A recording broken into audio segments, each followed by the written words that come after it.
Well, well, well, look who decided to join me for a wild ride through Harper Lee's To Kill a Mockingbird, its meteoric rise to fame, and its enduring impact on American culture. It's time to put on your best Southern drawl, grab a glass of sweet tea, let's get this show on the road. Once upon a time, in a land far, far away, it was Alabama, a young woman named Harper Lee had a crazy idea to write a novel that would knock the socks off the literary world. With a little help from her friends, including the one and only Truman Capote, Lee spent years crafting a story that would make readers laugh, cry, and question everything they thought they knew about the Deep South. When To Kill a Mockingbird hit the shelves on July 11th, 1960, courtesy of J.B. Lippincott and Company, it was like a literary bomb had gone off. The initial print run of 5,000 copies vanished faster than a plate of biscuits at a church picnic. And before you could say Boo Radley, the book was topping bestseller lists left and right. By the end of the year, 500,000 copies had been sold, proving that Harper Lee had become the new queen of the literary scene. Set in a fictional town of Macomb, Alabama, a town so small that you could sneeze and miss it, the novel follows the adventures of Scout Finch, a pint-sized firecracker with a heart of gold, and her brother Jem.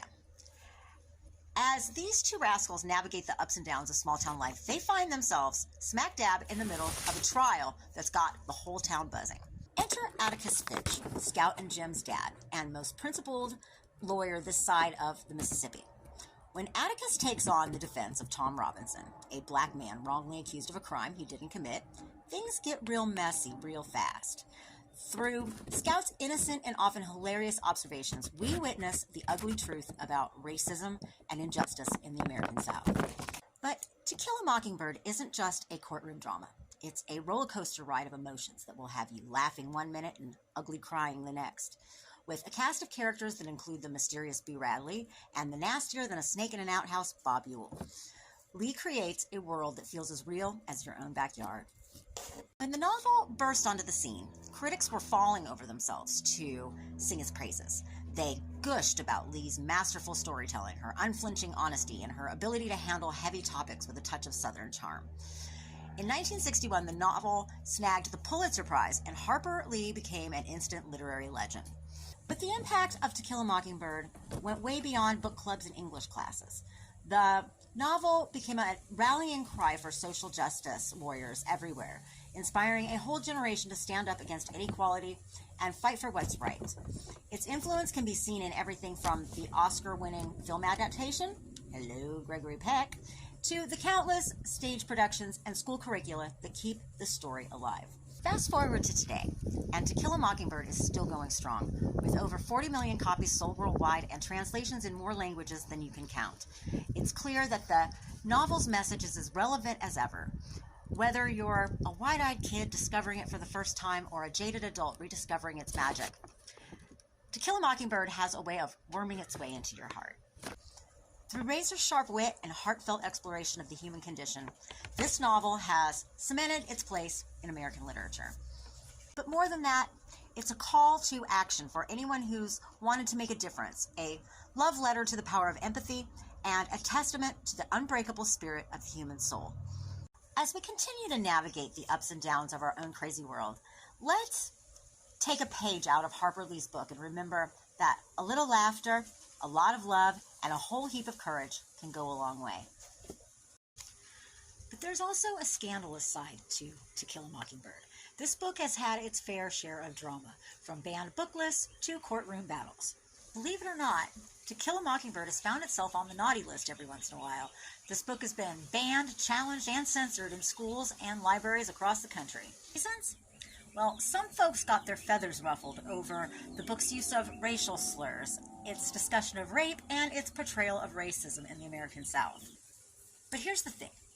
Banning a book like To Kill a Mockingbird is like trying to put out a fire with gasoline.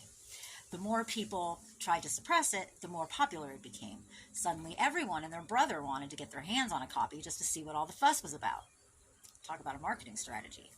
And as if the censorship drama weren't enough, To Kill a Mockingbird found itself at the center of a legal battle that would make Atticus Finch break out in a sweat. In 2013, Harper Lee herself sued her former literary agent, claiming he had duped her into signing over the copyright to the beloved novel. In the end, the case was settled out of court with Lee regaining control of her intellectual property, but the damage was done. The controversy had put a spotlight on the dark underbelly of the publishing world and raised questions on the exploitation of aging authors. And just when you thought the drama couldn't get any juicier, Harper Lee dropped a bombshell in 2015. She was releasing a sequel called Go Set a Watchman. Fans everywhere lost their minds. I mean, after all, it had been almost 60 years since the original novel. But the excitement soon turned to controversy when it was revealed that Go Set a Watchman was actually an early draft of To Kill a Mockingbird, and that Atticus Finch, the beloved moral compass in the original novel, was portrayed as a racist in the sequel. Fans were outraged, critics were divided, and the literary world was turned upside down.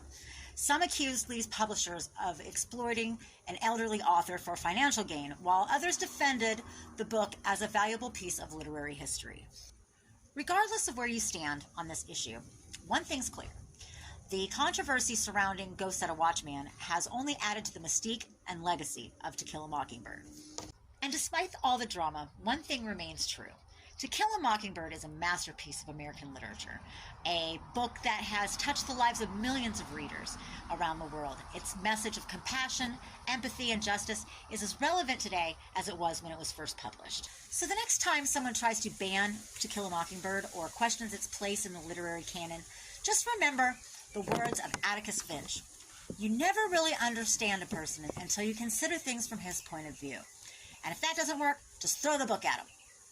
Figuratively, of course, I don't condone violence, even in the name of literature.